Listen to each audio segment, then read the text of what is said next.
सो अब यहाँ पे मेरे में तो यहाँ पे एक बटन दिखा रहा है, सेटिंग का बटन, क्योंकि मेरी मशीन में इंस्टॉल्ड है। अगर इंस्टॉल नहीं होता तो यहाँ पे लिखा आता है इंस्टॉल्ड, तो आप इंस्टॉल पे क्लिक करोगे, नेट कनेक्शन ऑन होना चाहिए, ये इंस्टॉल हो जाएगा। अब यहाँ पे राइट क्लिक करके ओपन विद लाइव सर्वर करोगे तो डायरेक्टली आउटपुट यहीं से आपका क्या हो जाएगा, रन हो जाएगा। तो आपको वहां पे जाने की जरूरत नहीं पड़ेगी। तो सिंपली आउटपुट आ गया, hello HTML how are you, जो भी हमने कंटेंट लिखे थे। अब जितने भी मैसेज डिस्प्ले करने हैं उतने मैसेज हम यहाँ पे लिख सकते हैं। 3 मैसेज लिख दिए, तीनों मैसेज यहाँ पे डिस्प्ले हो जाएंगे। अभी तीनों मैसेज हमारे एक ही लाइन पे आ गए। ये पहला मैसेज है, ये हमारा दूसरा मैसेज है, ये तीसरा मैसेज है। जबकि तीनों मैसेज हमने कहाँ पे लिखे थे, अलग अलग लिखे थे। अब मैं चाहता हूँ कि तीनों के तीनों में से अलग अलग लाइन पे आए, जबकि यहाँ पे तो हमने अलग अलग लाइन में लिखे थे। लेकिन ब्राउजर का स्टैंडर्ड क्या है कि ये जब तक पूरी लाइन कंप्लीट नहीं होगी तब तक डेटा नेक्स्ट लाइन के ऊपर नहीं जाएगा।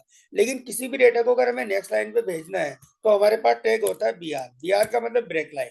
बस आपको ये टैग याद रखना है, कौन सा टैग कहाँ पे यूज करना है। बीआर करेंगे तो लाइन क्या हो जाएगी, हमारी ब्रेक हो जाएगी। अब जहां पे बीआर करेंगे वहीं से लाइन क्या हो जाएगी, ब्रेक हो जाएगी। चाहे मैं वो एक वर्ड के बाद लिखूं, एक लाइन के बाद लिखूं, या करेक्टर के बाद लिखूं।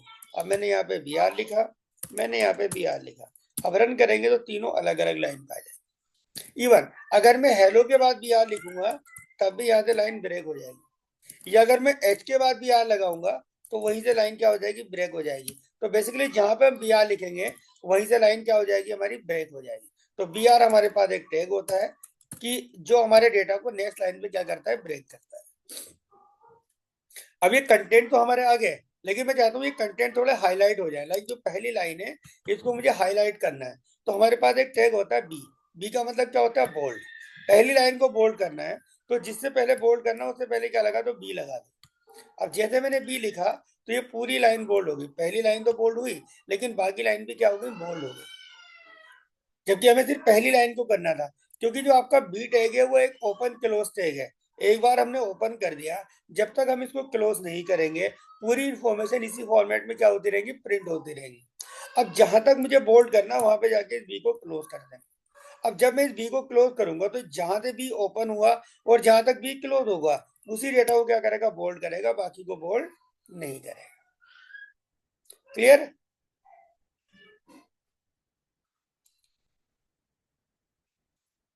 यदि मुझे इसको इटैलिक करना है तो जहां से इटैलिक करना है उससे पहले क्या लगा दो, आई, और यहाँ पे इसको क्लोज कर दो। अंडरलाइन करना है तो यहाँ पे क्या लिख देंगे, यू, और जहां तक अंडरलाइन करना है, अंडरलाइन। तो बेसिकली ये आपको टैग याद रखने हैं बस। और ऐसा नहीं कि अनलिमिटेड टैग है, लिमिटेड टैग है, बस आपको ये ध्यान रखना कौन सा टैग कहाँ पे यूज हो रहा है। बी का मतलब क्या होगा, बोल्ड। एक बार हमने बी लगा दिया तो इन्फॉर्मेशन क्या हो जाएंगी, बोल्ड हो जाएंगी। I for italic and U for underline. Clear है सबको, डाउट है किसी को?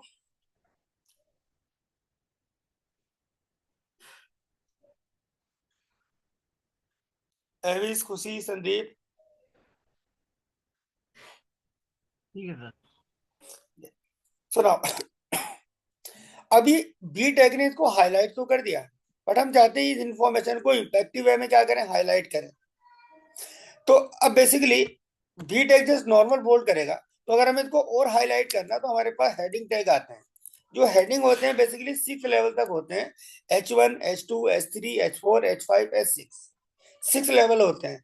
जैसे अपने नोट्स बनाते हैं तो क्वेश्चन को ज्यादा हाईलाइट करते हैं, उसका कोई हेडिंग है उसको कम हाईलाइट करेंगे, उसका भी कोई सब हेडिंग है तो उसको और कम हाईलाइट करेंगे। तो बेसिकली जो हमारे पास हेडिंग है वो 6 लेवल तक होते हैं। तो यहाँ पे जाके लिख दिया मैंने H1, और यहाँ पे लिख देंगे heading 1।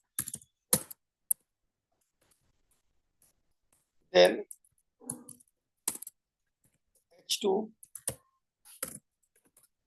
Heading 2, H3, heading 3, H4, heading 4। जो भी कंटेंट आएंगे वो ओपन क्लोज के बीच में आएंगे। H5, heading 5, and then H6, और ये क्या हो जाएगा, हमारा हेडिंग 6 हो जाएगा। अब मैं इसको सेव करके रन करूंगा f2.html,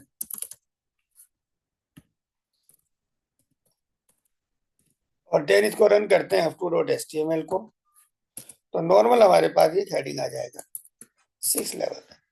H1 ज्यादा हाईलाइट होगा, H2 और कम, H3 और कम है, जिस लेवल का बेसिकली आपको हाईलाइटेशन करना है। अब जो हेडिंग है उनको, उनके आगे हमने BR नहीं लगाया, क्योंकि जो हेडिंग है वो ऑटोमेटिकली नई लाइन पे जाते हैं, यानी कि हेडिंग पूरी लाइन को ऑक्यूपाई करता है। कोई नेक्स्ट हेडिंग लिखोगे तो हमेशा कहाँ पाएगा, नेक्स्ट लाइन के ऊपर आएगा। ठीक है। अब ऐसा नहीं कि हमारे पास 6 लेवल तक हेडिंग है, H1 H2 H3 H4 H5 H6, तो सारे हेडिंग को एक साथ लिखना है। आप डायरेक्टली H1 भी लिख सकते हो, आप डायरेक्टली H2 भी लिख सकते हो।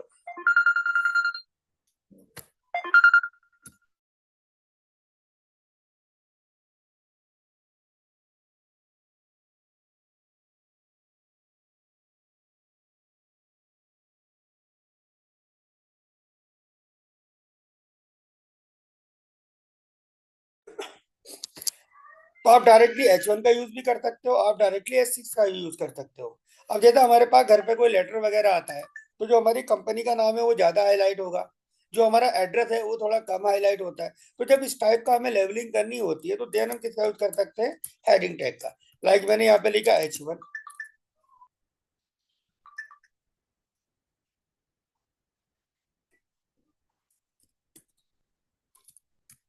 Dream take private limited.